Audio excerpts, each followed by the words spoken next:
Po trenutni oceni zdravstvene stroke z vidika zdravstvene varnosti in zaščite letošnja matura lahko poteka. Kaj o tem menijo ravnatelji in kako se na šolah pripravljajo nanjo, smo preverili na nekaterih šolah jugovzhodne Slovenije. Po mnenju direktorja šolskega centra Novo mesto Mateja Forjana, kjer bo med drugim splošno maturo opravljalo 65 dijakov, poklicno 573, zaključni izpit pa 205 dijakov, bi bila odpoved mature najslabša možnost. Kajti matura, tako kot je, nam zagotavlja, torej eksternost mature zagotavlja neko objektivnost, katere interni deli v tolikšni meri ne bi mogli zagotoviti, kar tudi kažejo vsakoletni rezultati mature, tako na eksternem kot na internem delu. Izvedbo mature zagovarja tudi ravnateljica novomeške gimnazije, kjer se na zrelostni izpit pripravlja približno 160 dijakov četrtih letnikov. Za njimi so 4 leta priprav, zato ni bojazni, da je ne bi opravili, pravi. Matura je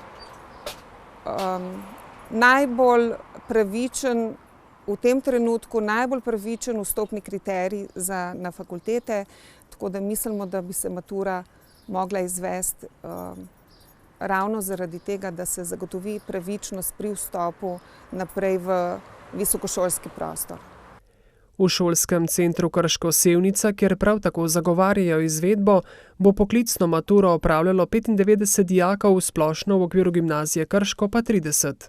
Večina pravzaprav snovi v četrtih letnikih, po mojih informacijah, je bila pravzaprav predelana že pred 13. marcem, ko smo šolo zaradi epidemije zaprli, tako da se je večina primerov sedaj samo utrjevalo, ponavljalo, pridobivalo ocene. Maturitetni izpitni katalogi so bili že prej narejeni in bilo kakšno poseganje v potek ali vsebino mature bi naredilo veliko škode.